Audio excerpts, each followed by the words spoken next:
শটতিলা একাদশী।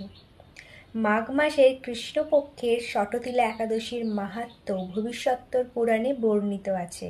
যুধিষ্ঠির মহারাজ বললেন, হে জগন্নাথ, মাঘ মাসের কৃষ্ণপক্ষের একাদশীর তিথির নাম কি, বিধি বা কি এবং তার ফল সবিস্তারে বর্ণনা করুন।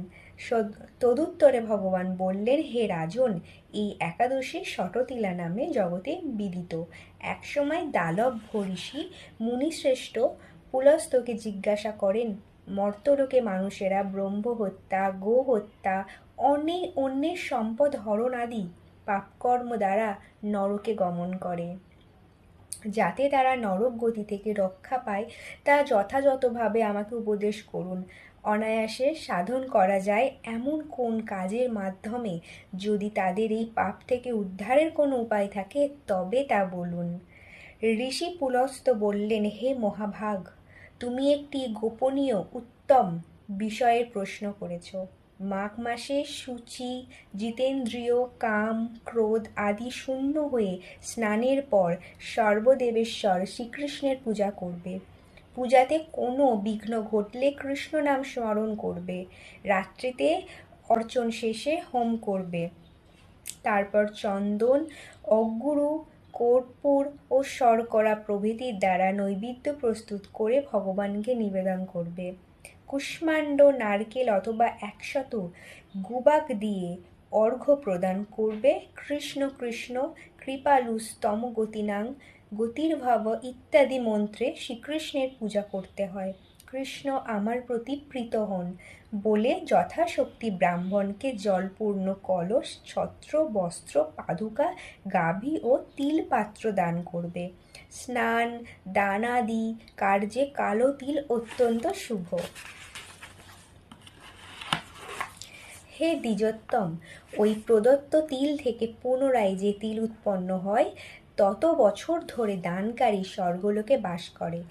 তিল দ্বারা স্নান, তিল শরীরে ধারণ, তিল জলে মিশিয়ে তা দিয়ে তর্পণ, তিল ভোজন এবং তিল দান, এই 6 প্রকার বিধানে সর্বপাপ বিনষ্ট হয়ে থাকে। এই জন্য এই একাদশীর নাম শটতিলা।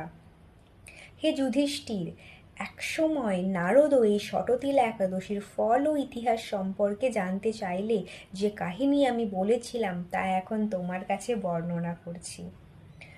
পুরাকালে মর্তলোকে এক ব্রাহ্মণী বাস করত। সে প্রত্যহ ব্রত আচরণ ও দেব পূজা পরায়ণা ছিল।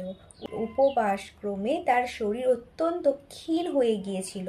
সেই মহাসতী ব্রাহ্মণী অন্যের কাছ থেকে দ্রব্যাদি গ্রহণ করে দেবতা, ব্রাহ্মণ, কুমারীদের ভক্তি ভরে দান করত, কিন্তু কখনো ভিক্ষুককে ভিক্ষাদান ও ব্রাহ্মণকে অন্নদান করেনি। এইভাবে বহু বছর অতিক্রান্ত হলো। আমি চিন্তা করলাম, কষ্টসাধ্য বিভিন্ন ব্রত করার ফলে এই ব্রাহ্মণের শরীরটি শুকিয়ে যাচ্ছে। সে যথাযথভাবে বৈষ্ণবদের অর্চনও করেছে, কিন্তু তাদের পরিতৃপ্তির জন্য কখনো অন্নদান করেনি।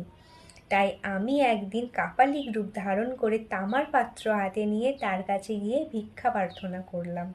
ব্রাহ্মণী বলল, হে ব্রাহ্মণ, তুমি কোথা থেকে এসেছো, কোথায় যাবে তা আমাকে বলো। আমি বললাম, হে সুন্দরী, আমাকে ভিক্ষা দাও। তখন সে ক্রুদ্ধ হয়ে আমার পাত্রে একটি মাটির ঢেলা নিক্ষেপ করলো। তারপর আমি সেখান থেকে চলে গেলাম।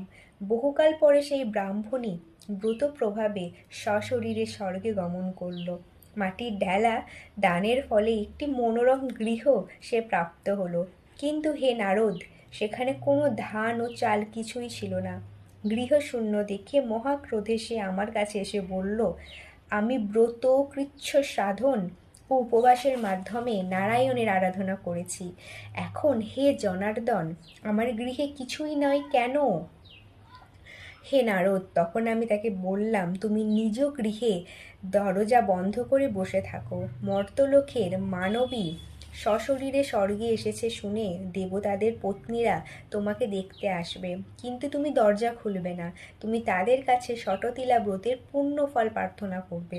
যদি তারা সেই ফল প্রদানে রাজি হয় তবেই দরজা খুলবে। এরপর দেবপত্নীরা সেখানে এসে তার দর্শন প্রার্থনা করল।